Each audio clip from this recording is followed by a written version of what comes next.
ஒரே நிமிஷம்.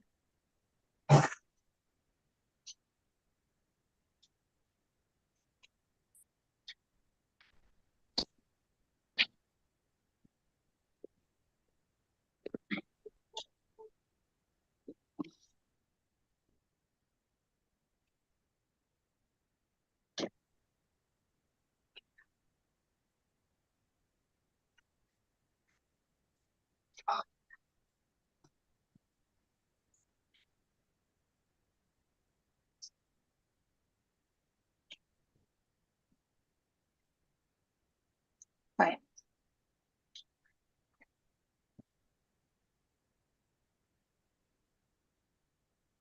Krishna Mata. Okay, நாளைக்கு இன்னைக்கு நைட்டு நான் கொஞ்சம் டிராவல்ல இருக்கேன். நாளைக்கு காலையில மோஸ்ட்லி டெம்பிள்ல தான் இருப்பேன்.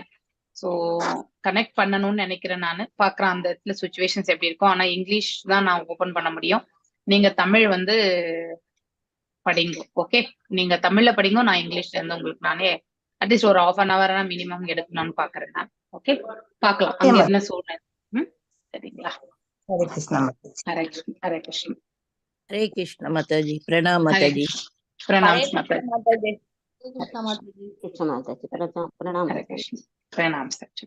ओम नमो भगवते वासुदेवाय, ओम नमो भगवते वासुदेवाय, ओम नमो भगवते वासुदेवाय। ओम अज्ञानतिमिरान्धस्य ज्ञानाञ्जनेय शलाकया चक्षुरुन्मीलितं येन तस्मै श्री गुरवे नमः। श्री चैतन्य मनोभीष्टं स्थापितं येन भूतले स्वयं रूपा गदामह्यं तदा स्वपदान्तिकं। हे कृष्णा करुणा सिन्धु दीनबन्धु जगत्पते गोपेश गोपिकान्त राधकान्त नमस्तुते। तप्त काञ्चन गौराङ्गी राधे वृन्दावनेश्वरी ऋषभानुसुते देवी प्रणमामि हरिप्रिये। वाञ्छकल्पतरुभ्यश्च कृपा सिन्धुभ्य एव च पतितानां पावनेभ्यो वैष्णवेभ्यो नमो नमः। जय श्री कृष्ण चैतन्य प्रभु नित्यानंद श्री अद्वैत गदाधर श्रीवासदि गौर भक्त वृंदा। हरे कृष्ण कृष्ण कृष्ण हरे हरे, हरे राम राम राम हरे हरे। ஓகே, நம்ம இன்னைக்கு 50வது சாப்டரா படிக்கிறது, நம்ம படிச்சுட்டு இருக்கிறது. ஆமாங்க மாதாஜி, 50 தான். அதான் ஸ்டார்ட் பண்ணணும். Okay fine.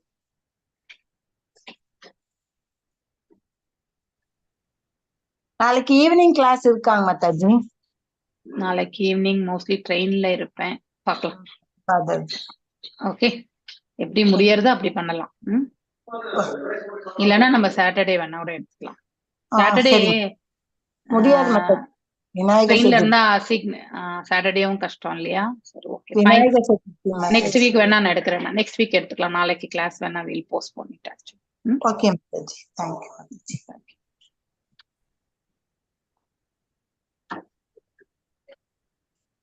50வது chapter.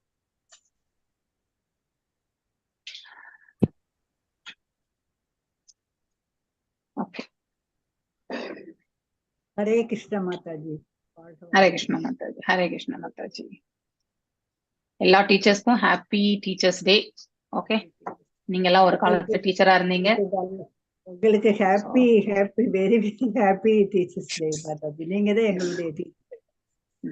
No issues. Actually நம்ம எல்லாருக்கும் டீச்சர் வந்து பிரபுபாதர். அவருக்கு நாம கண்டிப்பா நமஸ்காரங்களை தெரிவிச்சுக்கலாம். ஓகே, ஹரே கிருஷ்ணா. சோ 50வது அத்தியாயம் இல்லையா நம்ம படிக்க போறது இன்னைக்கு.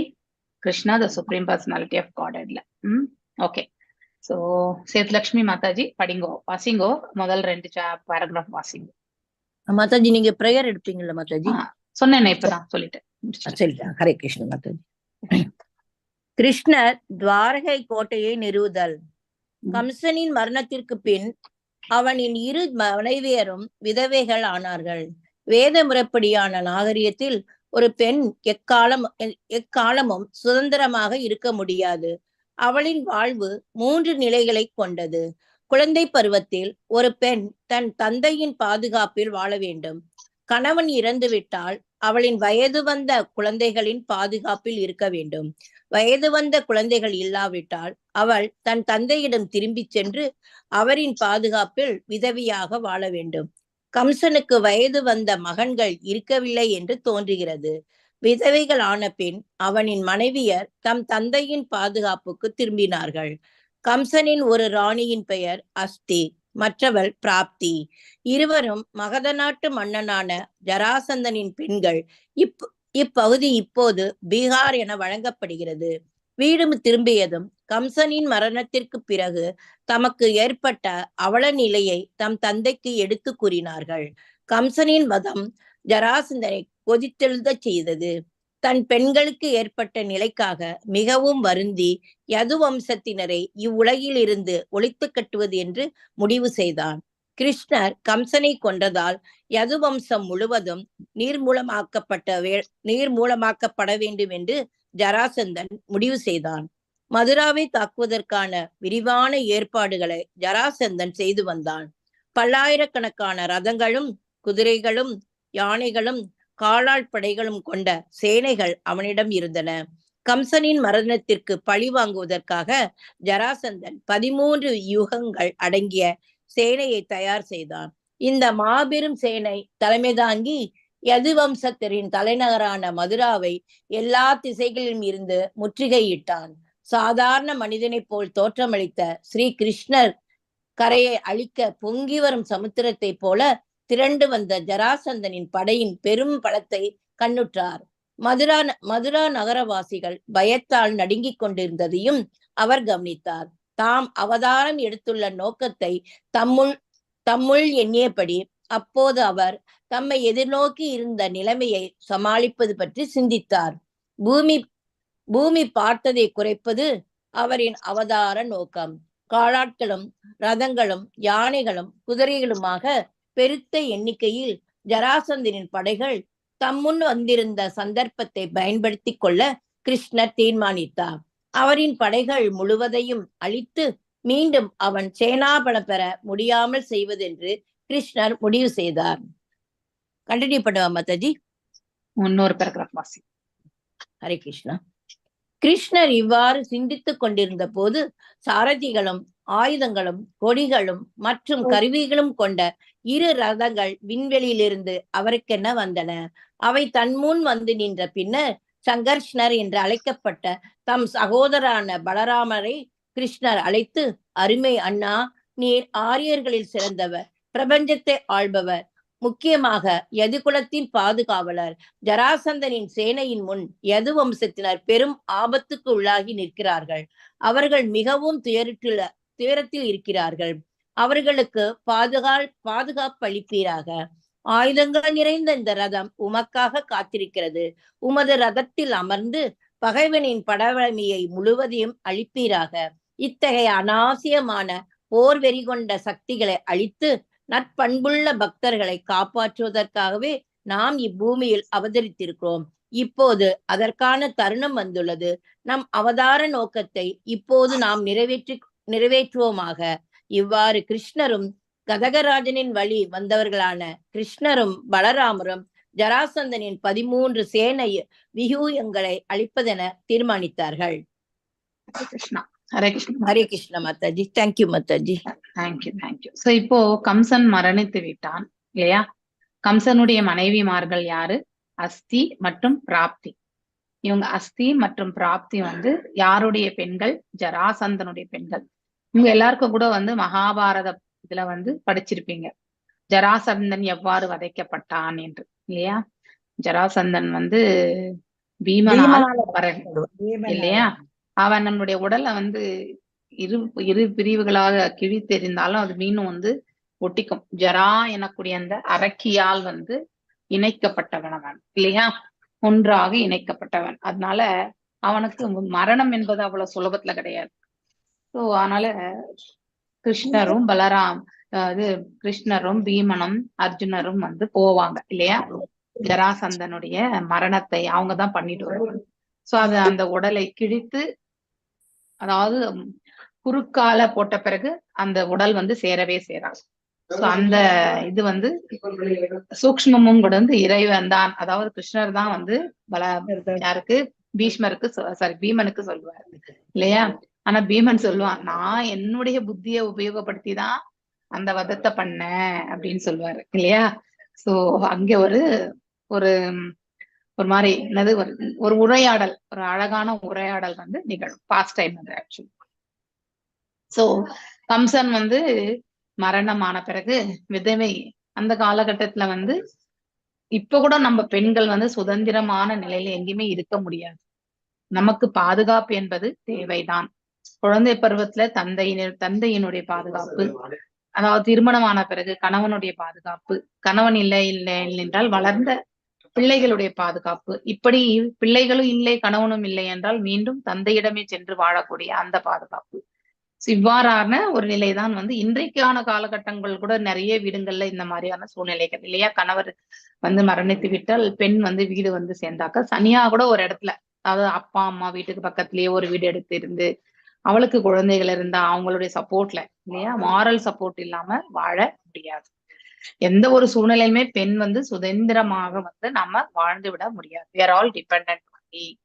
சோ பாதுகாப்பு என்பது ஏன்னா நமக்கு தான் வந்து அந்த, அதாவது பெண்கள் வந்து பாத்தீங்கன்னா மென்மையான இந்த அந்த இயல்பு இதெல்லாமே வந்து பேஸ்ட் ஆன் த நம்முடைய உடல் வாகு இதை பொறுத்து. சோ நம்ம இம்பாக்ட் எல்லாமே நமக்கு தான் நிறைய உண்டு.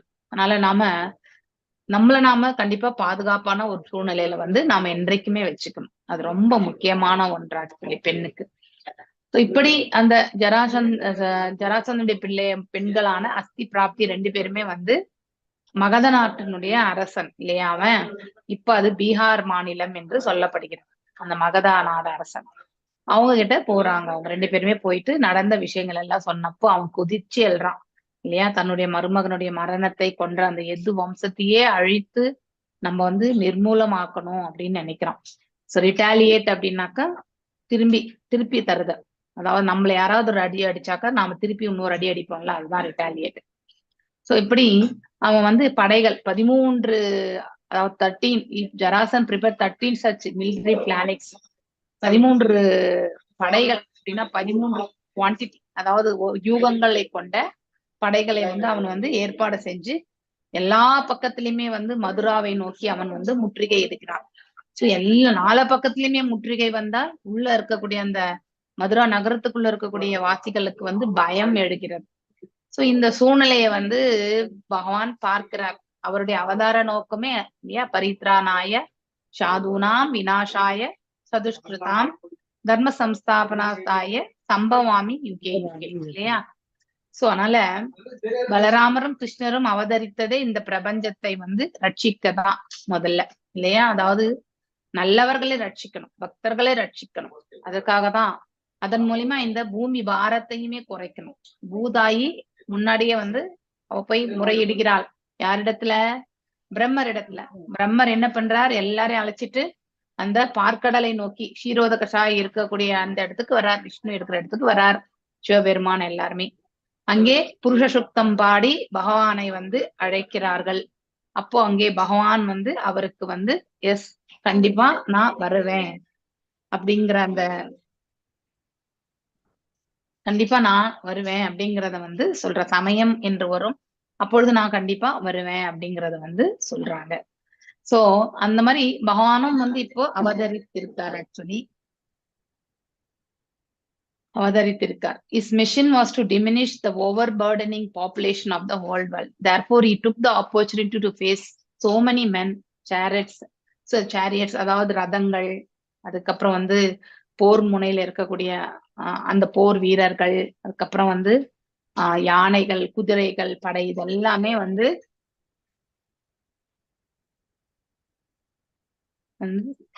எல்லாமே இருக்கிறத வந்து பாக்குறாங்க. விஷன், ஏன்னா பகவானால எல்லா பக்கத்துலயுமே பார்க்க முடியும் இல்லையா. சோ அவர் அதெல்லாமே பாக்குறாரு. சோ அப்போ மீண்டும் வந்து இந்த அவர் வந்து தன்னுடைய தனையனான சங்கர்ஷ்ணர்தன பலராமர் வந்து அவரை அழைச்சு பேசுறார். நம்ம 2 பேருடைய அவதார நோக்கமே இவங்களை எல்லாருமே ரட்சிக்கிறது தான். அதனால நீங்க இந்த ரதத்துல ஏறி அமர்ந்து எல்லாரையுமே நீங்க வந்து கொல்லணும் அப்படின்னு சொல்லிட்டு, சோ தட் நாம இந்த பிரபஞ்சத்துல அவதரித்ததனுடைய நோக்கம் என்னன்றது நமக்கு தெரியும். So we have the opportunity to fulfill our mission. Please let us execute it இல்லையா சொல்லிட்டு 2 பேரும் பேசிக்கிறாங்க. சோ இந்த 13 அது அக்ரோனின்னு சொல்ல முடியாது, ஏன்னா அக்ரோனி சேனைகள் என்பது அதிகமானது. 2,78,000 வந்து ஒரு அக்ரோனி கிட்ட வரணும்னு நினைக்கிறேன். எனக்கு தெரிஞ்சது எத்தனையோ வரும்.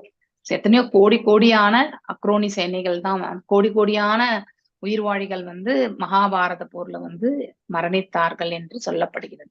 சோ மரணம் என்பது நிறையவே நிகழ்ந்தது என்று சொல்லப்படுகிறது.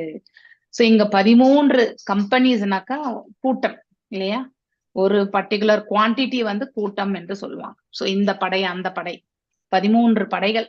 ஸோ அந்த அளவுக்கு வந்து அவன் வந்து மதுராவை சுத்தி எடுத்துட்டு வந்து நிப்பாட்டிடுறான் அவன்.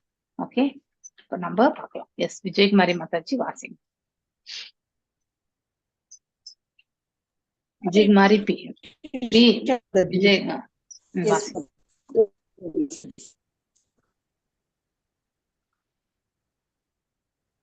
உங்களது வாய்ஸ் வரல மாதாஜி. கிருஷ்ணர்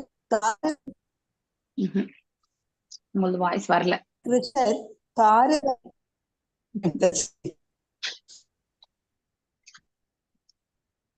உங்களது கேட்கல மாதாஜி.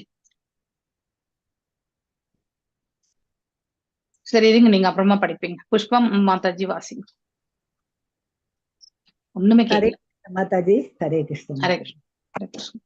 கிருஷ்ணர் தாரகனை சாரதியாக கொண்ட ரதத்தில் ஏறி ஒரு சிறிய படைக்கு தலைமை தாங்கி சங்குகள் முழங்க மதுரா நகரிலிருந்து வெளிப்பட்டார். என்ன ஆச்சரியம்! எதிரியின் படைகள் பெரும் எண்ணிக்கையில் மேம்பட்ட பலத்துடன் இருந்தாலும் கிருஷ்ணர் எழுப்பிய சங்கநாதத்தை கேட்டதும் அவர்களின் உள்ளங்கள் நடுங்கின. கிருஷ்ணரையும் பலராமரையும் கண்டபோது முதலில் ஜராசந்தன் அவர்களிடம் சிறிது பச்சாத்தாபம் கொண்டார்.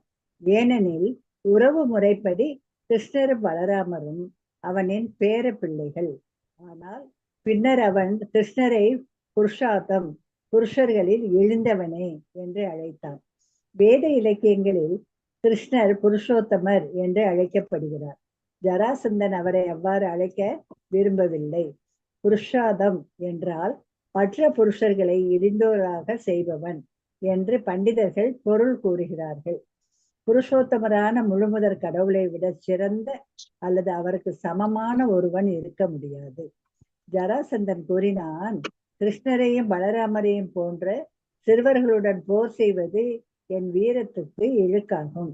கிருஷ்ணர் கம்சனை கொன்றதால் உறவினர்களை கொன்றவன் என்று ஜராசந்தன் அவரை குறைவாக பேசினான். தன் சொந்த மருமகன்கள் எத்தனையோ பேரை கம்சன் கொன்றிருக்கின்றார்.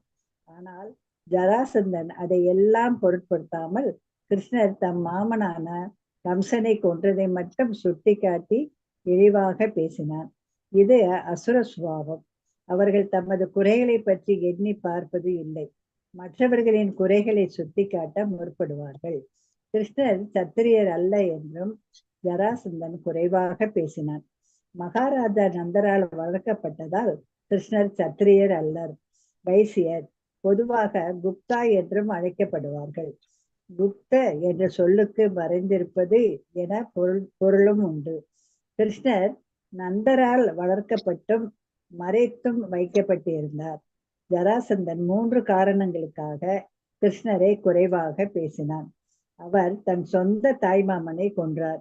குழந்தை பருவத்தில் மறைந்து வாழ்ந்தார். அவர் சத்திரியர் அல்லர். எனவே அவரோடு போர் புரிவது தனக்கு இழிவு என்று ஜராசந்தன் கூறினார். பின்னர் அவன் பலராமரை பார்த்து கூறினான், பலராமா, நீ விரும்பினால் அவனுடன் சேர்ந்து போர் செய்யலாம். உனக்கு பொறுமை இருந்தால் என் அம்புகளால் கொல்லப்படுவதற்காக காத்திருப்பாயாக. அப்போது நீ ஸ்வர்க்கத்தை அடைவாய். போர் செய்யும் சத்திரியன் 2 விதங்களில் நன்மை பெறலாம் என்று பகவத்கீதையில் கூறப்பட்டுள்ளது. அவன் போரில் வெற்றி பெற்றால் வெற்றியின் பலன்களை அனுபவிக்கிறான். ஆனால் போரில் கொல்லப்பட்டால் ஸ்வர்க்கத்தை சென்றடைகிறான். ஜராசந்தன் இவ்வாறு பேசியதை கேட்ட கிருஷ்ணர் பதிலளித்தார், அன்புள்ள ஜராசந்த ராஜனே, வீரர்கள் அதிகமாக பேச மாட்டார்கள், அவர்கள் தம் வலிமையை காட்டுவார்கள். நீ அதிகமாக பேசுவதால் இந்த போரில் நீ இறப்பது நிச்சயம் என்று எண்ணுகிறாய் போலும். உன் பேச்சை கேட்டுக்கொண்டிருக்க இனியும் நாங்கள் தயாராய் இல்லை. ஏனெனில் மரணத்தின் தருவாயில் இருப்பவனும் கலக்கம் அடைந்திருப்பவனும் பேசும் பேச்சில் சாரம் இருக்காது. கிருஷ்ணருடன் போரிடுவதற்காக ஜராசந்தன் பெரும் படையுடன் 4 புறங்களிலும் அவரை சூழ்ந்து கொண்டார். சேனைகள் எழுப்பிய புழுதி சூரியனை மறைத்தது. அதுபோலவே உன்னத சூரியனான கிருஷ்ணரை ஜராசந்தனின் பெரும் படைகள் சூழ்ந்து கொண்டன. மதுரா நகரத்து பெண்கள் வீட்டு மாடியில் நின்று கொண்டு அந்த அதிசய போரை கவனித்துக் கொண்டிருந்தார்கள். ஆனால் கிருஷ்ணரின் ரதத்தை ஜராசந்தனின் சேனைகள் சூழ்ந்து கொண்ட போது அவர்கள் மிகவும் பயந்து விட்டார்கள். சிலர் மயங்கி விழுந்தார்கள். ஜராசந்தனின் படைகள் தம்மை சூழ்ந்திருப்பதை கிருஷ்ணர் கண்டார். அவரின் சிறிய சேனையை ஜராசந்தனின் படைகள் துன்புறுத்தின. எனவே கிருஷ்ணர் உடனே சாரங்கம் என்ற பெயருடைய தம் வில்லை எய்தார். ஹரே கிருஷ்ண மாதாஜி. ஹரே கிருஷ்ணா. ஹரே கிருஷ்ண. ரொம்ப அழகான டிஸ்கிரிப்ஷன்ஸ் இது இல்லையா? அதாவது கிருஷ்ணரும் பலராமரும் இந்த போருக்கு செல்லக்கூடிய அந்த ஆடையை வந்து உடுத்தி கொண்டு அந்த ரதத்தை செலுத்தி போகிறாங்க. Which Daruka was the driver. Daruka தான் வந்து அதாவது ரத சாரதி.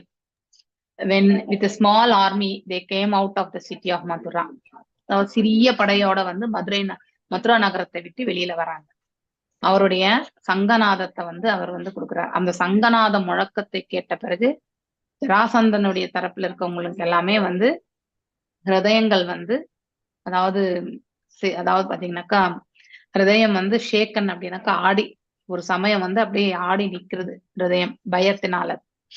சோ வென் ஜராசந்த சால் பலராமன் கிருஷ்ணர் ரெண்டு பேரையும் பார்த்த உடனே அவனுக்கு வந்து கருணை லிட்டில், ஏன்னா பேர பிள்ளைகளுடைய சமம் அந்த அளவுக்கு. ஏன்னா ஜராசந்தன் அதாவது பெண்கள் வந்து இவருக்கு வந்து அத்தை தானே, மாமனுடைய மனைவி எல்லாமே அத்தை. அவங்களுடைய இது இன்னும் அவங்களுக்கும் பிள்ளைகள் மாதிரி தானே இவங்க. அதனால அப்படி பார்க்கும் பொழுது அந்த உறவுமுறையில பார்க்கும்போது இவங்க ரெண்டு பேருமே பேர பிள்ளைகள் கணக்கு வருது. சோ இவங்க பகவானுக்கு புருஷோத்தமா என்ற நாமம் உண்டு. புருஷர்களிலே உத்தமமானவர் அப்படிங்கிற நாமம். ஆனா புருஷ தாமா அப்படின்னு சொல்றாரு. புருஷா தாமா அப்படின்னு சொல்றாரு. அப்படின்னா உத்தமமான அந்த புருஷர்களே மிகவும் கடைநிலையான ஒரு அதாவது நிலையை கொண்டவன் என்று பொருள். One who makes all other personalities go downward, கீழே அப்படி தள்ளக்கூடிய அத்தகைய நிலையில இருக்கணும் அப்படின்னு அவன் அந்த அளவுக்கு இழிவாக பகவானை வந்து எண்ணுகின்றான். ஆனால் பகவான் யாருக்கும் சமமாகவோ வந்து கிடையாது. இஸ் எபவ் ஆல் இல்லையா? எல்லோரும் அவரை போல சுதந்திரமானவரும் கிடையாது. மேலும் வந்து அவருக்கு சமமாகவோ அவரை காட்டிலும் உயர்வானவோ யாரும் கிடையாது. இதை நாம படிச்சுட்டே வரோம் நிறைய இடங்கள்ல. ஜராசந்தன் சொல்றான், it will be great dishonour. நீங்க எல்லாருமே உங்களோட வந்து நான் வந்து இந்த குழந்தைங்களோட வந்து நான் சண்டை போட்டா அது எனக்கு மரியாதை கொடுக்காது. So as a killer of his own relatives. அதாவது ஜராசந்தன் என்ன சொல்றாரு, கிருஷ்ணரை வந்து சொந்த உறவினனை நீ கொன்றவன் அப்படின்னு சொல்லிட்டு சொல்றார். Comes had killed many of his own nephews yet Jarasandhan did not take notice. ஆனா கிருஷ்ணருடைய உடன்பிறப்புகள் எல்லாருமே அவன் கம்சன் கொன்றான் இல்லையா? முதல் 6 குழந்தைகளையுமே கொன்றவன் தான். ஆனா அதை அவன் பெருசுபடுத்தல. ஆனா இப்போ கம்சனையே கொன்னதுனால அவன் வந்து சொந்த உறவினனையே கொன்னவன் நீ அப்படின்னு சொல்லிட்டு ஒரு ரெப்ரசன்டேஷன் ஆஃப் சேஸ்ரா அந்த இடத்துல ஜராசந்திரன். அதாவது எள்ளி நகையாடுறது இந்த விதத்துல, அடுத்தவர்களை வந்து ஏளனமாக பேசுவது. This is the way of demonic dealings. அசுர இயல்புகள் எல்லாமே இவ்வாறுதான் வந்து செயல்படும். அவங்க அசுர இயல்பு உடையவர்கள் தங்களுடைய குறைகளை அவர்கள் எப்பொழுதுமே நோக்க மாட்டார்கள். பிறருடைய குறைகள் மட்டும்தான் அவங்க நோக்குவாங்க. அப்ப நாம எல்லாரும் கூட இந்த ஒரு குவாலிட்டி நம்ம கிட்ட இருக்கா அப்படிங்கிறத வந்து நம்ம பார்க்கணும். ரொம்ப முக்கியம். அடுத்தவர்கள் தவறு இழைத்தாலும் அந்த தவறையே நாம சுட்டி காட்டி கொண்டே இருக்கக்கூடாது. நாம எந்த இடத்துல தவறு இழைத்தோன்றத ஃபர்ஸ்ட் நாம கண்டிப்பா தெரிஞ்சுக்கணும். மேலும் அதாவது வர்ணாசிரமம் பிரகாரம் நம்ம பார்க்கும் பொழுது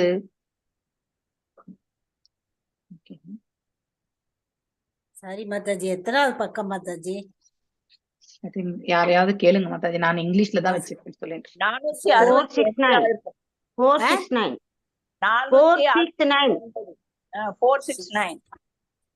கடைசி பேராகிராஃப். சோ அதாவது பிராமண, சத்திரிய, வைஷ்ய மற்றும் சூத்ரா இல்லையா? வைஷ்யர்கள் வந்து அதாவது வியாபாரம், அதுக்கடுத்து விவசாயம், பால் வளர்ப்பு. சோ நந்த மகாராஜா வந்து பால் தான் அவரது மெயின் இல்லையா? சோ அதாவது கோபியர்கள் எல்லாமே அவங்களுடைய இதுவே வந்து அதாவது வியாபாரமும் சரி விவசாயமும் சரி இதுதான். அதனால பகவான் வந்து அங்கேதான் வளர்க்கப்பட்டார். சோ அவர் ஒரு வைஷ்ய இதுல இருந்துதான் வளர்க்கப்பட்டார். சோ அவங்க குப்தா சொல்லுவாங்க. ஜென்ரலா வந்து அவங்களுடைய சுஷ்மா ஒரு நிமிஷம் அது க்ளோ சென்சர் பத்தி மாட்டாரு அங்கே ரிப்போர்ட் சர்வீஸ் ரிப்போர்ட். சோ வைஷ்யர்கள் எல்லாமே குப்தாஸ்ன்னு அவங்களுக்கு ஒரு வீட்டு பேர். எப்படி நம்ம ஒரு ஒரு கேஸ்டுக்கு ஒரு ஒரு பேர், இப்ப ஐயர் ஐயங்கார் அப்படிலாம் நமக்கு பேர் இருக்கு இல்லையா, அந்த மாதிரி செட்டியார்கள் எல்லாமே வந்து குப்தாஸ்ன்னு பேர் வச்சிருப்பாங்க. ஸோ வைஷ்யாஸ் தானே அவங்க எல்லாருமே. ஸோ குப்தா அப்படின்னா அதாவது ஹிடன் அப்படின்னு அர்த்தம். அதாவது அவங்களுடைய நோக்கம் வெளியவே தெரியாது. ஸோ என்ன அவங்களுடைய இயல்பு எதுவுமே தெரியாது.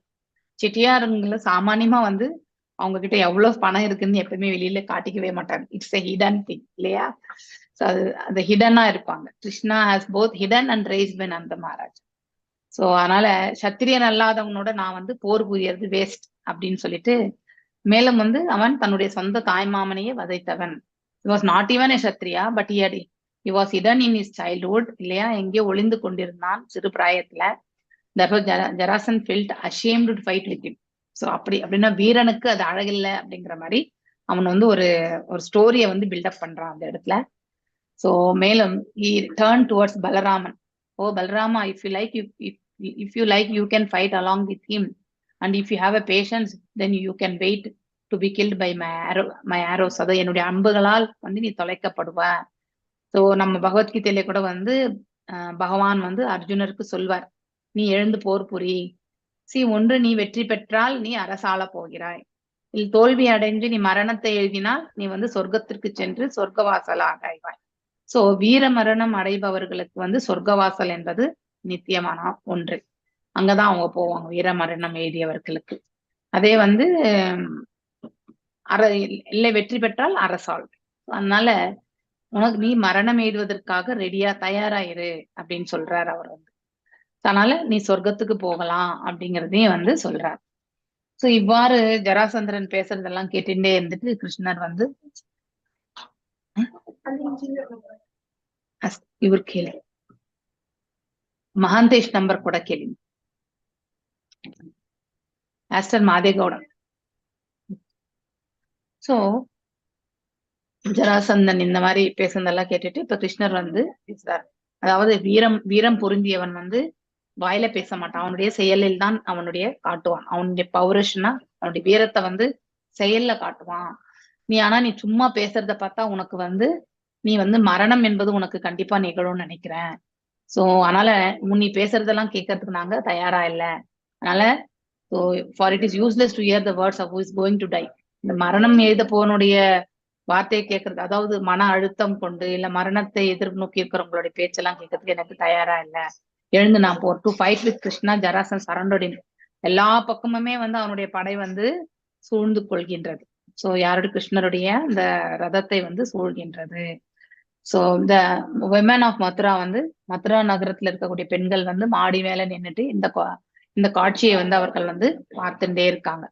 Gates when the Krishna's chariot was surrendered to Jarasand's military force and was no longer visible to them, they were so frightened that some of them fainted.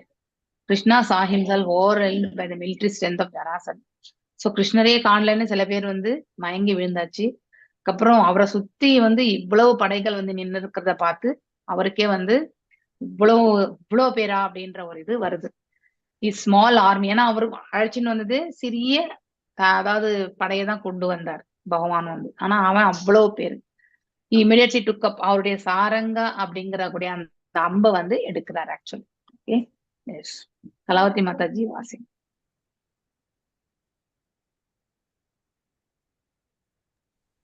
Kalavathi வாசிங். பின் அம்பலா தூணிலிருந்து ஒன்றன் பின் ஒன்றாக அம்புகளை எடுத்து எதிரிகளை நோக்கி விடுத்தார். அவை குறி தவறாமல் விடப்பட்டதால் எதிரியின் யானைகளும் குதிரைகளும் காலாட்களும் விரைவில் மடிந்தன. கிருஷ்ணர் இடைவிடாது செலுத்திய அம்புகள் கொழுந்துவிட்டு எரியும் தீச்சுழல் போல் எல்லா திசைகளிலும் ஆக்கிரமித்து ஜராசந்தனின் படைகளை கொண்டன. யானைகளின் தலைகள் அருந்து வீழ்ந்தன, குதிரைகள் எல்லாம் விழுந்து மடிந்தது. கொடிகளை தாங்கிய ரதங்கள் கொடிகளுடனும் சாரதிகளுடனும் சரிந்து விழுந்தன. பெரும்பாலான காலாட்படை வீரர்கள் தலைகளும் கை கால்களும் துண்டிக்கப்பட்டு விழுந்து உயிரிழந்தனர். ஆயிரக்கணக்கான யானைகளும் குதிரைகளும் காலாட்களும் கொல்லப்பட்டதால் யுத்த பூமியில் ரத்தம் அலைபாய்ந்தது. அந்த இரத்த வெள்ளத்தில் துண்டிக்கப்பட்ட மனித கரங்கள் பாம்புகளைப் போலவும், தலைகள் ஆமைகளைப் போலவும், யானைகளின் சடலங்கள் தீவுகள் போலவும் காட்சியளித்தன. இறந்த குதிரைகள் சுறா மீன்களைப் போல் தோன்றின. காலாட்படையினரின் கைகளும் கால்களும் கடல் பாசி போல் மிதந்தன. மடிந்த வீரர்களின் வில்கள் இரத்த வெள்ளத்தில் அலைகள் போல் காணப்பட்டன. சீனா வீரர்களும் படைத்தலைவர்களும் அணிந்திருந்த ஆபரணங்கள் ஆங்காங்கே சிதறி வெள்ளத்தில் குமிழிகள் போல் தோன்றின. சங்கர்ஷனர் என்று அழைக்கப்படும் பலராமர் தம் கதையை சுழற்றி மிகுந்த வீரத்துடன் போரிட்டதால் ஏற்கனவே கிருஷ்ணர் உண்டாக்கிய இரத்த வெள்ளம் பெருக்கெடுத்து ஓடியது. அக்கோர காட்சியை கண்ட கோழை மனத்தவர்கள் பயத்தால் நடுங்கினார்கள். வீரர்கள் அவ்விரு சகோதரர்களின் வீரத்தை புகழ்ந்தார்கள். பரந்த சமுத்திரம் போன்ற சேனையுடன் ஜராசந்தன் யுத்த பூமிக்கு வந்திருந்தாலும் கிருஷ்ணர் மற்றும் பலராமனின் போர்த்திறன் நிலைமையை அவனுக்கு முற்றிலும் பாதகமாக மாற்றியதால் கோர யுத்தம் நடந்தது. சிறு படைகளுடன் வந்திருந்த கிருஷ்ணரும் பலராமரும் மிக கோரமாக யுத்தம் செய்தது எவ்வாறு சாத்தியமாயிற்று என்று சாதாரண மக்கள் ஆச்சரியப்படலாம். ஆனால் தம் சித்தப்படி எதையும் நிறைவேற்றக்கூடியவரான முழுமுதற் கடவுளுக்கு இதெல்லாம் ஒரு விளையாட்டே என்பதை அறிந்தவர்களுக்கு இது ஆச்சரியமாக தோன்றாது. பிரபஞ்சம் முழுவதையும் தம் சித்தத்தால் படைத்து காத்து அழிக்க வல்லவரான முழுமுதற் கடவுள் தம்முடன் போரிடும் பகைவனின் சேனைகளை பூண்டோடு அழிப்பது அப்படியொன்றும் ஆச்சரியமான விஷயம் அல்ல. ஆனால் கிருஷ்ணரும் பலராமரும் சாதாரண மனிதர்களாக தோன்றியதால் அந்நிகழ்ச்சியை மக்கள் ஆச்சரியமானதாக கருதினார்கள். ஜராசந்தனின் போர் வீரர்கள் அனைவரும் கொல்லப்பட்டு அவன் மட்டும் தனித்து நின்றான். அந்நிலையில் அவன் மிகவும் மனச்சோர்வுற்றிருந்தான். அப்போது கிருஷ்ணர் ஒரு சிங்கம் மற்றொரு சிங்கத்தை அடக்குவது போல் ஜராசந்தனை கைப்பற்றினார். பலராமர் அவனின் வர்ணனின் கயிற்றாலும் சாதாரண கயிறுகளாலும் பிணைக்க முற்பட்ட போது கிருஷ்ணர் எதிர்காலத்துக்கான வேறொரு பெரிய திட்டத்தை கருத்தில் கொண்டு அவனை பிணைக்க வேண்டாம் என்று பலராமரை கேட்டுக்கொண்டார். பின்னர் கிருஷ்ணரிடம் ஜராசந்தன் வெட்கி தலை குனிந்தான். இனி அரசனாக இருக்க போவதில்லை என்று அவன் தீர்மானித்தான். சிம்மாசனத்தை துறந்து காட்டுக்கு சென்று கடுந்தவம் புரிவதென்று ஜராசந்தன் தீர்மானித்தான். ஆனால் அவன் மாதாஜி இருங்க ஓகே மாதாஜி 4 பேராகிராஃப் ஆயிடுச்சு. சோ இப்போ அவ்வளவு பெரிய படையோட வந்த ஜராசந்தனுடைய படைகள் எல்லாமே சரமாரியா பொழிஞ்ச அந்த அவருடைய அம்பரா தூணில இருந்த அத்தனை வில்லையுமே கண்டினியூஸா அவர் எய்தி அங்க இருக்கக்கூடிய குதிரை காலாட்படை எல்லாத்தையுமே கொல்ல ஆரம்பிச்சுறார். இத ஜராசந்தன் எதிர்பார்க்கவே இல்லை. இவ்வளவு பெரிய நிகழ்வு ஏற்படுமா? ஏன்னா அவங்க 2 பேருமே பார்க்கும் பொழுது ஒரு சிறு பிள்ளைகளை போலதான் அவனுக்கு தோன்றியது இல்லையா? அதனால அவளை அண்டர் எஸ்டிமேட், அதாவது அவங்களுடைய தகுதியை இவங்களுக்கு இவ்வளவு கெப்பாசிட்டி இருக்குமா, இவ்வளவு போர் புரிஞ்சிடும். ஏன்னா அவனுக்கு தன் பலத்தின் மீது அவனுக்கு நம்பிக்கை தான். அப்படி இருக்கும் பட்சத்தில் தன்னுடைய படை இவ்வளவு படையை அவனால ஒண்ணுமே பண்ண முடியாது இவங்களால நினைச்சான். ஆனாலுமே கிருஷ்ணரால அதாவது நினைக்க முடியாத ஒரு செயலை கூட செய்து காட்டக்கூடிய அத்தகைய வல்லமை பொருந்தியவர் இல்லையா? சோ அங்கிருந்த அத்தனையுமே அவரால அதாவது கொல்ல முடிஞ்சது. அதெல்லாம் பாத்தீங்கன்னா ரத்த வெள்ளத்துல மிதந்துட்டு இருக்கு. சோ கைகள் எல்லாமே பாத்தீங்கன்னாக்கா பாம்பு போல தெரியறது, தலை முண்டங்கள் எல்லாமே அதாவது ஆமையை போல தெரியறது, இப்படி எல்லாம் சுறாமீனை போல குதிரைகள் தெரியறது, யானைகள் எல்லாம் அங்கங்க வீழ்ந்து கிடக்கிறது பார்த்தா அது ஒரு பெரிய சின்ன சின்ன தீவுகள் போல காட்சியளிக்கிறது.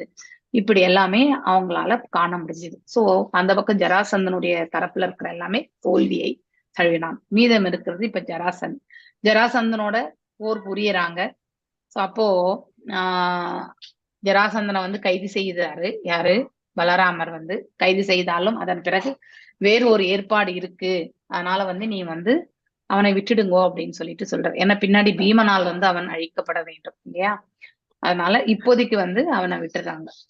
As a great fighting hero Jarasandh was ashamed இல்லையா? and decided that he would no longer, இனிமே அவன் வந்து போர் புரிய அரசனாக இருக்கிறதுக்கும் தான் தகுதி கிடையாது என்று எண்ணி அவன் என்ன செய்யறான், தவங்கள் புரிவதற்காக காட்டை நோக்கி சென்று விடுகின்றான். இவங்க யாரு? சித்ரலேகா மாதாஜி வாசிங்.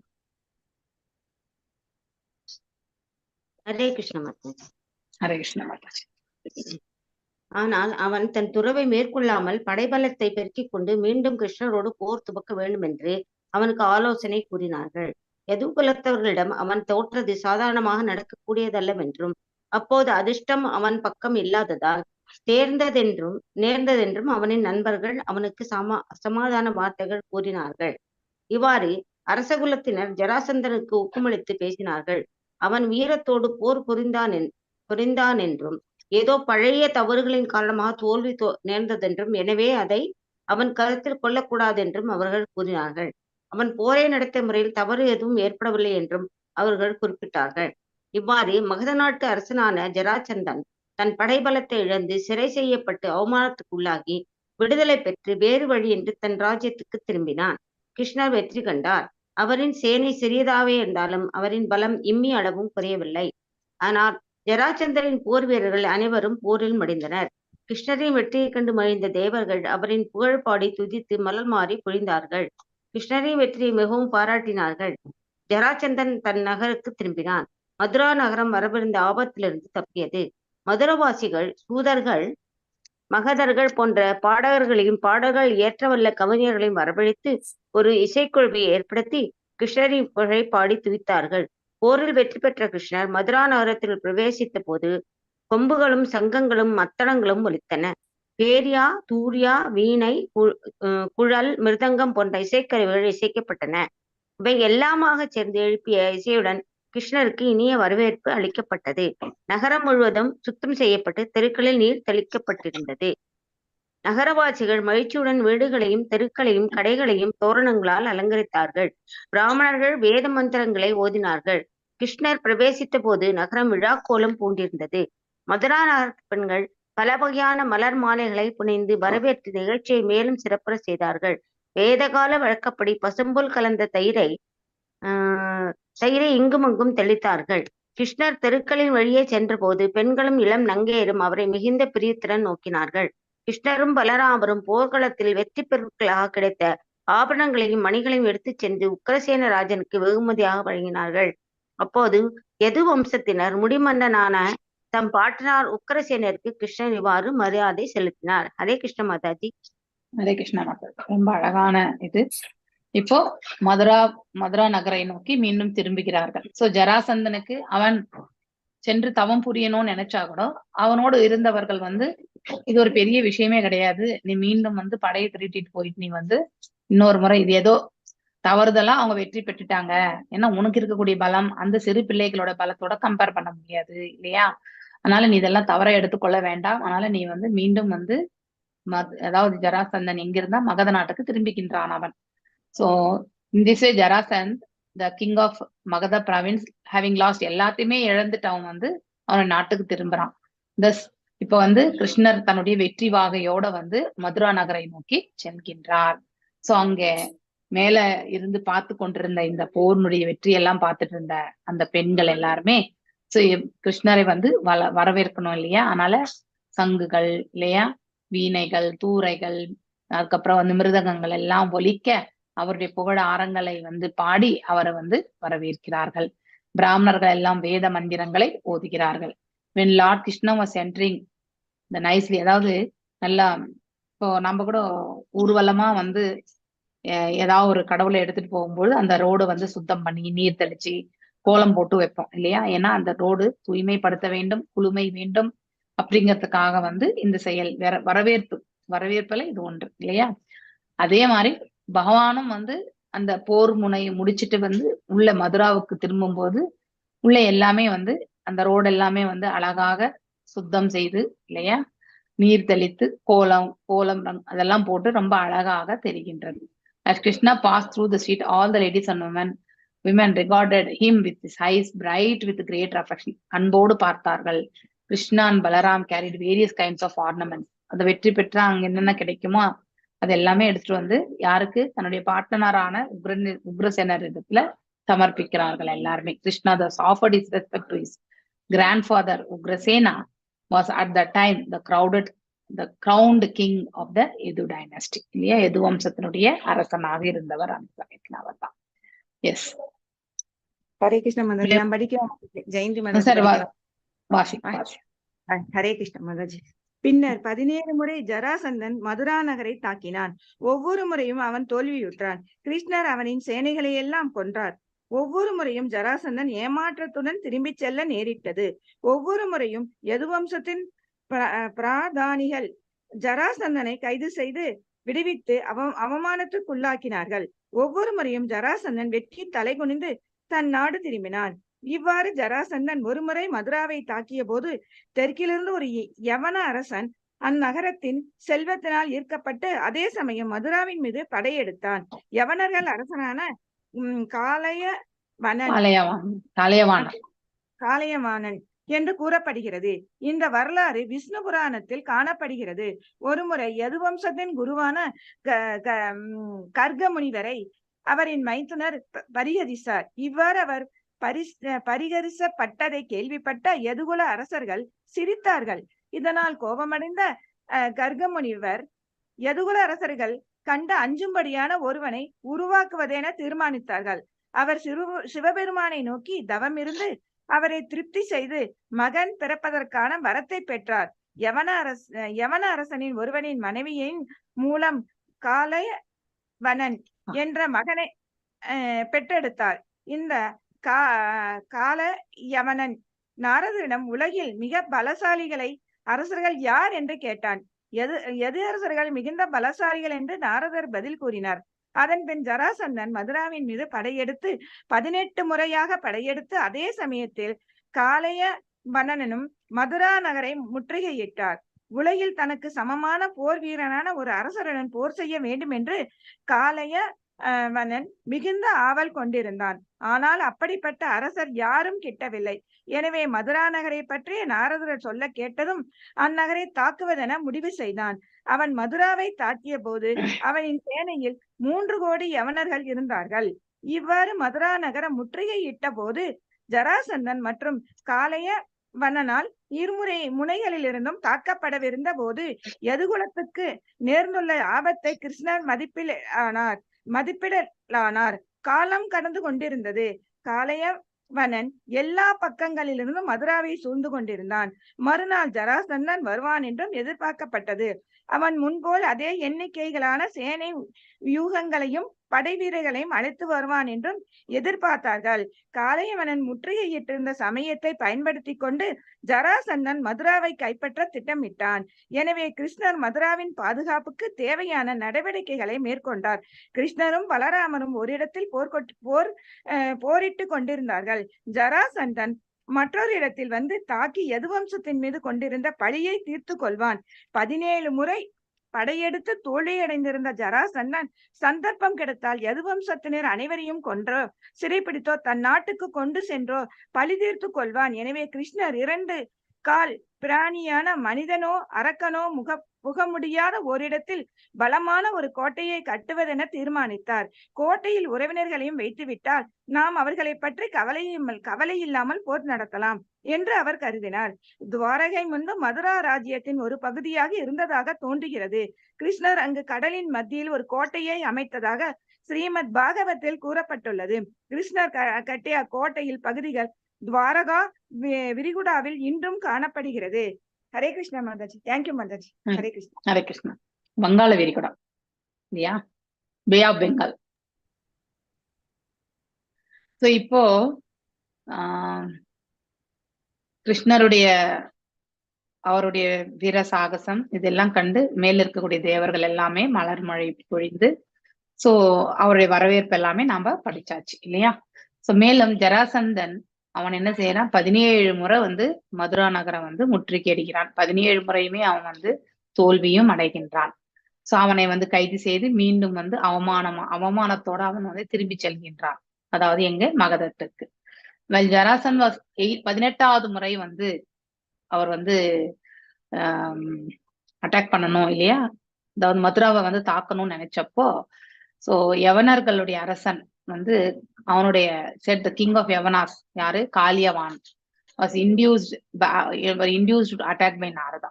ஸோ நாரதர் நமக்கு தெரியும் இல்லையா, அவனுடைய முடிவு வந்தாச்சு, அதற்கான மார்க்கத்தை வந்து அவர் ஏற்படுத்தி கொடுத்தார். விஷ்ணு புராணத்துல ஒரு ஒரு கதையும் உண்டு. கர்கமுனி நமக்கு தெரியும் இல்லையா, எது குலத்தினுடைய அதாவது பிரீஸ்ட் அப்படின்னாக்கா குரு இல்லையா, அதாவது புரோஹிதர் அப்படின்னு கூட சொல்லலாம். அவர் வந்து taunted by his brother-in-law. So when the kings of Edu dynasty heard the taunt that, they laughed at him and Gargamuni became angry at the Edu kings. அதாவது கர்கமுனியினுடைய மைத்துனால் வந்து அவர் வந்து அவமானப்படுத்தப்பட்ட போது அதை எண்ணி அதை பார்த்து அந்த எதுக்குள்ள மன்னர்கள் நகைத்தார்கள். அதனால அவர் கோபம் வந்தது அவருக்கு. And then he decided that he would produce someone who would be very fearful to the Edu dynasty. அதாவது எது வம்சத்தினரை கண்டு பயம் கொள்ற அளவுக்கு ஒன்றை படைக்கணும்னு நினைச்சார். அதனால so he pleased Lord Shiva and received from him the benediction of his son. அதனால அவர் வந்து ஒரு மகனை அதை எடுக்கிறார். So Kalayavan, so wife of Yavana king. இந்த காளியவான் தான் வந்து நாரதர் கிட்ட தன்னை மாதிரி யார் பலசாலி இருப்பாங்க அவங்களோட வந்து போட்டி, அவங்களோட வந்து சண்டை புரியணும் அப்படின்னு, சண்டை போடணும்னு வந்து கேட்கிறார். அதுக்கு Kalayavan attacked the city of Mathura. ஒரு புறம் வந்து காளியவான், இன்னொரு புறம் வந்து ஜராசந்தன். 18வது. இரண்டு தரப்பிலுமே இவ்வாறெல்லாம் எண்ணிக்கொண்டே இருக்கும் பொழுது, சோ அதாவது காளியவான் எவ்வளவு ஆடுனா 30 மில்லியன் யவன சோல்ஜர், 30 கோடி, மில்லியன்னா கோடி, 30 கோடி படையோட வந்து மதுரா நகரம் வந்து இடிச்சு, அதாவது அட்டாக் பண்றது. சோ இந்த இரண்டு தரப்பிலுமே வந்து ஒன்று ஜராசந்தன் வந்து கண்டிப்பா தாக்கதான் போறான், அதே மாதிரி இவனும் தாக்க போறான். எல்லா தரப்பிலிருந்தே மதுரா நகரத்துக்கு வந்து தாக்குதல் ஏற்பட்டால் அங்கே உள்ள இருக்கிறவங்களுக்கு வந்து சேஃப்டி என்பது இருக்காது இல்லையா, பாதுகாப்பு இருக்காது. அதனால இந்த துவாரகா என்றது வந்து மதுரானுடைய ஒரு பகுதியாக இருந்திருக்கு அந்த காலகட்டத்தில். அப்படின்னா அவ்வளோ பெரிய ப்ராவின்ஸ். இப்பெல்லாம் நம்ம வந்து டிஸ்ட்ரிக்டே வந்து பாத்தீங்கன்னா சின்ன சின்ன டிஸ்ட்ரிக்டா கன்வெர்ட் பண்ணிட்டோம். முன்னாடி தமிழ்நாட்டுல எத்தனை டிஸ்ட்ரிக்ட்ஸ் இருந்தது, ரொம்ப நாளா படிக்கிற காலத்துல ரொம்ப ரொம்ப குறைவு இருந்தது. இப்போ வந்து சின்ன சின்ன ஏரியா கூட ஒரு டிஸ்ட்ரிக்டா மாத்திருக்காங்க தமிழ்நாட்டுல. நாட் ஓன்லி இன் தமிழ்நாடு, எல்லா ஸ்டேட்லயுமே. அதுக்கப்புறம் முன்னாடி விடுதலை அடைந்த போது 24 ஸ்டேட்ஸ் மட்டும் தான் இருந்தது. ஆனா இப்ப நிறைய ஸ்டேட்ஸ் இல்லையா, ஒரு பெரிய மாநிலத்தை வந்து 2ஆகவோ 3ஆகவோ பிரிக்கிறது. இப்ப ஆந்திர பிரதேஷ் எடுத்துட்டீங்கன்னாக்கா அது ஒரே மாநிலம் தான், ஆனா அதை வந்து ஆந்திரா மற்றும் தெலுங்கானான்னு சொல்லிட்டு 2ஆ பிரிச்சாச்சு இல்லையா. அது மாதிரி வந்து இன்னும் மைனர் போர்ஷன்ஸா வந்து பிரிச்சுட்டாங்க. ஆனா அந்த காலகட்டத்துல பெரிய மாகாணமாக இருந்திருக்கு. துவாரகா எங்க இருக்கு, குஜராத்ல இருக்கு. பீகார், அதாவது இந்த பக்கம் பாத்தீங்கன்னாக்கா மதுரா வந்து இந்த பக்கம் யூபி கிட்ட இருக்கு இல்லையா. அப்ப அவ்வளவு பெரிய மாகாணம், அதாவது இந்த கோடியில இருந்து அந்த கோடியில இருக்கிற மாதிரி இருக்கு இல்லையா. இது ஈஸ்ட், இது வெஸ்ட், அப்படி. அந்த பே ஆஃப் பெங்கால் இந்த பக்கம் அரேபியன் சி, இப்படி பே ஆஃப் பெங்கால் கிட்ட அந்த இடத்துலதான் இருக்கு. சோ அதனால அவர் என்ன பண்ணாரு, அங்க இருக்கக்கூடிய ஒரு பெரிய அதை ஒரு உள்ள வந்து ஒரு இடத்த வந்து அமைச்சு, மறைமுகமா இருக்கக்கூடிய ஒரு கோட்டையை அமைச்சு அதுல தன்னுடைய உறவினர்கள் எல்லாம் எடுத்து போய் வைக்கணும்னு நினைச்சார். அதுதான் துவாரகா, கடலுக்கு மத்தியில இருக்கிறது. சோ அந்த கடலுக்குள்ளேயே வந்து மூழ்கி போன ஒரு ஊரு அப்படின்னாக்கா துவாரகை தான் சொல்லுவாங்க இல்லையா. So Krishna first of all constructed a very strong wall covering 96 square miles. The wall itself was within the sea. It was certainly wonderful and was planned and constructed by Vishwakarma. Vishwakarmaல வந்து I think இது வாசிக்கலன்னு நினைக்கிறேன் இல்லையா. S S Mataji, நான் வாசி. கேக்குதாங்க மாதாஜி? இப்ப கேக்குது, வாசி. எஸ் மாதாஜி. முதலில் அவர் 96 சதுர மைல்கள் அளவில் பலமான சுவர்களை எழுப்பினார். சுவர்கள் கடலின் மத்தியில் அமைக்கப்பட்டன. இந்த அதிசயமான சுவர்களை விஸ்வகர்மா நிர்மாணித்தார். சாதாரணமான ஒரு கட்டடக் கலைஞரால் இப்படி கடலின் மத்தியில் ஒரு கோட்டையை எழுப்பியிருக்க முடியாது. ஆனால் தேவர்களின் கட்டட நிபுணரான விஸ்வகர்மா பிரபஞ்சத்தின் எப்பகுதியிலும் இவ்வாறான அதிசயத்தக்க கட்டடங்களை அமைக்க வல்லவர். புருஷோத்தமரான முழுமுதற் கடவுளின் விருப்பப்படி மாபெரும் கிரகங்கள் விண்வெளியில் மிதக்க விடப்படக்கூடுமானால் கடலில் உள்ள 96 சதுர மைல் பரப்பில் ஒரு கோட்டை கட்டப்பட்டதில் அதிசயம் எதுவும் இல்லை. கடலின் மத்தியில் அற்புதமாக நிர்மாணிக்கப்பட்டிருந்த இந்த புதிய நகரத்தில் நன்றாக திட்டமிடப்பட்டு அமைக்கப்பட்டிருந்த வீதிகளும் தெருக்களும் கல்ப விருஷங்கள் நிறைந்த தோட்டங்களும் இருந்ததாக ஸ்ரீமத் பாகவதம் கூறுகிறது. விரும்புவதை அளக்கவல்ல இந்த மரங்கள் ஆன்மீக உலகில் மட்டுமே உள்ளவை. ஜட உலகில் இவற்றை காண முடியாது. ஆனால் பகவானாகிய கிருஷ்ணர் விரும்பினால் எதுவும் சாத்தியமாகையால் அவர் நிர்மாணித்த துவாரகா நகரில் இவை நடப்பட்டன. நகரம் பல மாளிகைகளையும் கோபுரங்களையும் உயர்ந்த வாயில்களையும் கொண்டிருந்தது. இத்தகைய கோபுரங்கள் பெரிய ஆலயங்களில் இன்றும் காணப்படுகின்றன. அவை மிக உயரமாக நுண்ணிய கலைத்திறனுடன் அமைக்கப்படுகின்றன. துவாரகாவின் கோபுரங்கள் மற்றும் மாளிகைகளின் உச்சியில் தங்கத்தாலான கலசங்கள் அமைக்கப்பட்டிருந்தன. இவ்வாறு ஆலயங்களிலும் மாளிகைகளின் உச்சியிலும் நிறுவப்படும் கும்பங்கள் மங்கள சின்னங்களாக கருதப்படுகின்றன. மாளிகைகள் எல்லாம் விண்ணளாவியவை. ஒவ்வொரு வீட்டிலும் தங்கம் மற்றும் வெள்ளிப்பாத்திரங்கள் இருந்தன. பூமிக்கடியில் தானிய கிடங்குகளை அமைத்திருந்தார்கள். படுக்கை அறைகள் மணிகளால் அலங்கரிக்கப்பட்டிருந்தன. தரைகளில் மரகத மணிகள் பதிக்கப்பட்டிருந்தன. யது வம்சத்தினர் வணங்கிய விஷ்ணுவின் மூர்த்திகள் நகரத்தின் ஒவ்வொரு வீட்டிலும் பிரதிஷ்டை செய்யப்பட்டிருந்தன. நகரத்தின் மத்தியில் உக்ரசேன மன்னருக்கென பிரம்மாண்டமான அரண்மனை ஒன்று நிறுவப்பட்டது. நகரிலேயே மிகச் சிறப்பான மாளிகையாக அது விளங்கியது. மத்தாஜி கண்டினியூ பண்ணிட்டோம் மத்தாஜி. ஒரே பக்கத்தை வாசிச்சிருக்கு. எஸ் மகதி. கிருஷ்ணர் தமக்கென ஒரு நகரம் அமைப்பதை கண்ட தேவர்கள் தேவலோகத்தின் பிரசித்தி பெற்ற பாரிஜாத மலரை கொண்ட மரங்களை துவாரகையில் நடுவதற்காக அனுப்பி வைத்தார்கள். சுதர்மா என்ற ஆலோசனை மண்டபத்தையும் அவர்கள் அனுப்பி வைத்தார்கள். இந்த மண்டபத்தின் விசேஷம் என்னவென்றால் அதில் நின்று பேசும் எவரையும் முதுமையால் ஏற்படும் சோர்வு பாதிக்காது. வருணதேவன் ஒரு குதிரையை தன் அன்பளிப்பாக அனுப்பி வைத்தான். அதன் உடல் முழுவதும் வெள்ளையாகவும் காதுகள் மட்டும் கருப்பாகவும் இருந்தது. மனோவேகத்தில் ஓடக்கூடியது. தேவர்களின் பொக்கிஷதாரனான குபேரன் அஷ்ட ஐஸ்வர்யங்களை பெறும் கலையை கற்றுத்தந்தான். இவ்வாறாக தேவர்கள் எல்லாம் தத்தம் சிறப்பு தகுதிக்கேற்ற வெகுமதிகளை அளித்தார்கள். 30 கோடி தேவர்கள் உள்ளனர். ஒவ்வொருவருக்கும் பிரபஞ்ச நிர்வாகத்தில் ஒரு பொறுப்பு உண்டு.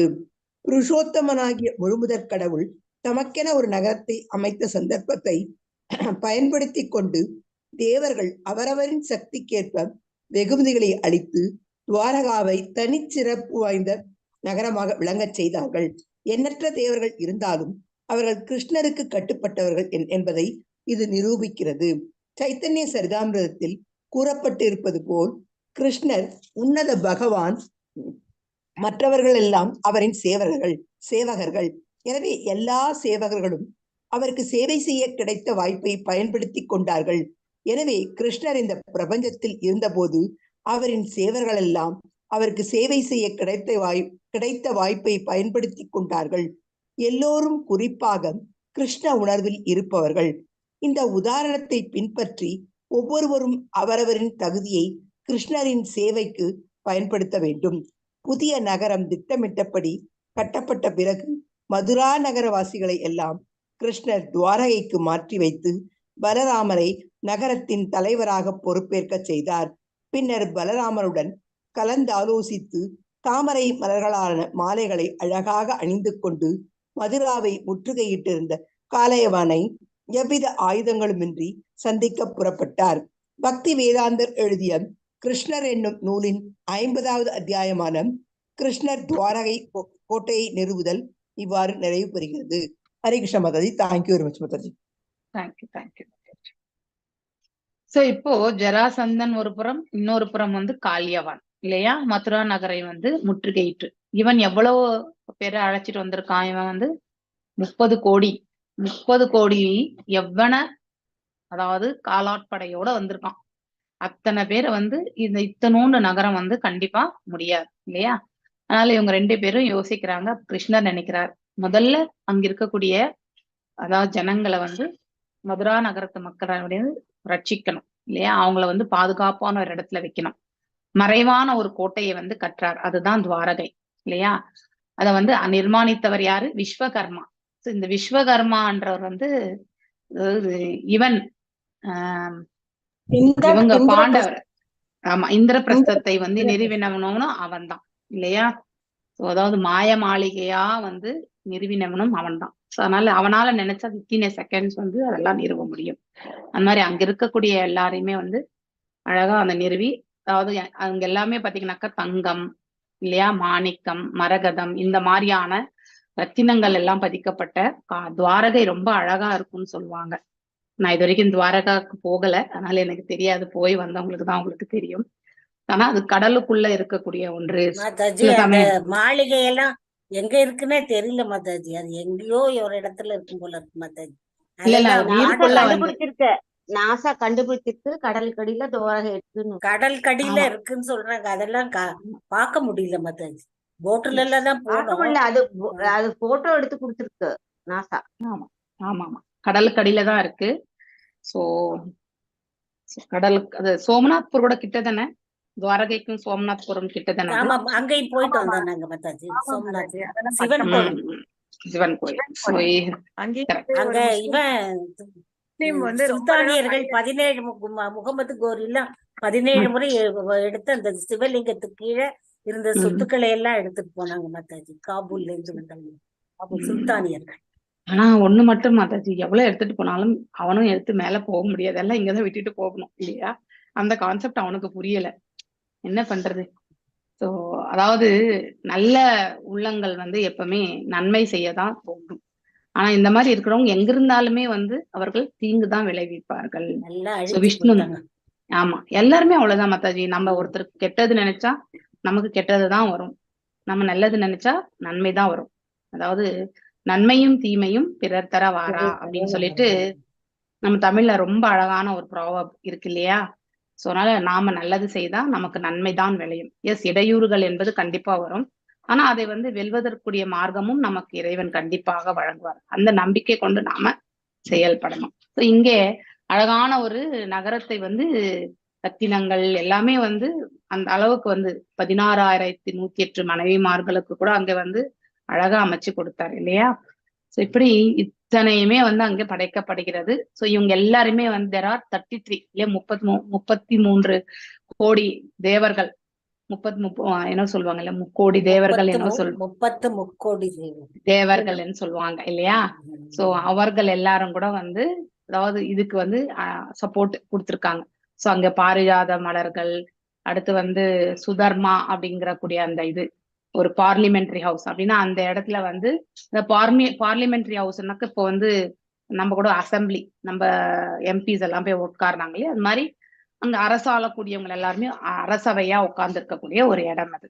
So would overcome the influence of invalidity due to old age. அதாவது வயதான பிறகு ஏற்படக்கூடிய இயலாமை எல்லாமே அந்த அசம்பிளி ஹால்ல உட்கார்ந்து பேசினாக்கா அவங்க அதை வந்து அதுல இருந்து அவங்களால வெளியில வர முடியும். அப்படின்னா அந்த அளவுக்கு பாசிட்டிவ் எனர்ஜியோட இருக்கக்கூடிய தன்மை. அடுத்து வருணன் வந்து ஒரு குதிரையை கொடுத்திருக்காரு. அந்த குதிரை வந்து உடம்பெல்லாம் வெள்ளையா இருக்கும், காதுகள் மட்டும் கருத்த இது இருக்கும். So run and which good run at the speed of mind. மனசனுடைய வேகம் நம்மளால வந்து எவாலுவேஷன் பண்ண முடியுமா? கண்டிப்பா முடியாது. அந்த வேகத்துல போகுமா அந்த குதிரை. குவேரா இல்லையா, யாரு குவேரன் யாரு?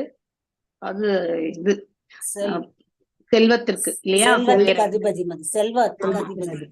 அவன் வந்து presented the art of attaining 8 perfectional stages of material opulences. In this way all the Devadas வந்து பாத்தீங்கன்னாக்கா அவங்களுக்கு முடிஞ்ச எல்லாமே வந்து கொடுத்திருக்காங்க. அவங்க கையில இருந்தது எல்லாமே என்னென்ன கொடுக்கணும் எல்லாருமே வரங்கள் கொடுத்திருக்காங்க. அதை கொண்டு அவர் வந்து அழகா இந்த துவாரகாபுரி நகரத்தை வந்து வச்சாரு. அதுக்கப்புறம் இங்கிருந்து எல்லாருமே அந்த இடத்துக்கு வந்து அழைச்சிட்டு போயிட்டு அங்கே யாரு பலராமர் அவர் தான் வந்து மகுடம் சூட்டி அவர் தான் அந்த இடத்த துவாரகா நகரம் வந்து அவர் தான் ஆண்டு. As stated in Chaitanya Charitamritathla, Krishna is a supreme master and all others are his servants. So தேவர்கள் எல்லாருமே வந்து இது ஒரு வாய்ப்பா எடுத்து அவங்களால முடிஞ்ச சேவை எல்லாமே செய்தாங்க. This example should be followed by all, especially for those who are Krishna and they should serve Krishna by their respective abilities. அதனால நமக்கு என்ன தகுதி இருக்கோ அதை கொண்டு நாம கண்டிப்பாக இறைவனுக்கு வந்து நாம வந்து சேவை புரிய வேண்டும். சோ நம்ம கிட்ட நிறைய இருக்கு, ஆனா நம்ம எதுவுமே செய்யாம இருக்கிறது அது வந்து மிக மிக தவறு. ஏழ்மையிலுமே வந்து நம்மளால எவ்வளவு முடியுமோ அவ்வளவு செய்யணும். இந்த new city was fully constructed இல்லையா? கிருஷ்ணருடைய பிளான் பிரகாரம் அவர் என்ன போட்டாரோ அந்த பிளான் பிரகாரம் எல்லாம் கட்டி முடிச்ச பிறகு இங்கிருந்த மதுராபுரி மக்களை எல்லாருமே அங்க எடுத்துட்டு போயிட்டு வைக்கிறாங்க. அதுக்கப்புறம் வந்து after he consulted Balarama being garland with the lotus flowers but carrying no weapons he came out of it to meet Kalayavan. அதுக்கப்புறம் வந்து மதுரா நகரத்தை விட்டு வெளியே வந்து காளியவானை பாக்குறான். யூ ஹேஸ் ஆல்ரெடி சரௌண்டட், மதுராவை வந்து சுத்தி இருக்கான் வந்து. சோ இதோட இந்த 50வது அத்தியாயம் வந்து நிறைவு பெறுகிறது இல்லையா? துவாரகை நகரம் எவ்வாறு எழுப்பப்பட்டது அப்படிங்கிறத வந்து இந்த கதையில இருந்து நமக்கு தெரியுது. அப்படின்னா மதுராவை வந்து அடிக்கடி முற்றுகை இட்டு கொண்டே இருந்ததால மதுராவாசிகளுடைய அவங்களுடைய பாதுகாப்பை எண்ணிதான் துவாரகா நகரம் வந்து நிர்மாணிக்கப்பட்டது என்பது நாம இந்த கதையில இருந்து நமக்கு தெரிய வருது இல்லையா? இந்த பாஸ்ட் டைம்ல இருந்து நாம இதை தெரிஞ்சுக்கிறோம். ஓகே, சோ நான் இன்றைக்கு இதோட நிறைவு செய்கின்றேன். வாஞ்ச கல்பத ஆரூபியஷ கிருபா சிந்துபிய ஏவச்ச பதீதனாம் படிக்கிறேன் மாதாஜி. வைஷ்ணவேபியோ நமோ நமः. அனந்த கோட்டி வைஷ்ணவ விருந்த கி ஜெய். நாமச்சாரி ஹரிதாஸ் தாகூர் கி ஜெய். ஹரே கிருஷ்ணா கிருஷ்ண கிருஷ்ண ஹரே ஹரே, ஹரே ராம் ராம் ராம் ஹரே. நெக்ஸ்ட் வீக் நீங்க பத்மா மாதாஜி எல்லாம் வாசி. ஹரே கிருஷ்ண மாதாஜி. ஹரே கிருஷ்ணா மாதாஜி. ஹரே கிருஷ்ண மாதாஜி. ஹரே கிருஷ்ணா. தேங்க்யூ மாதாஜி.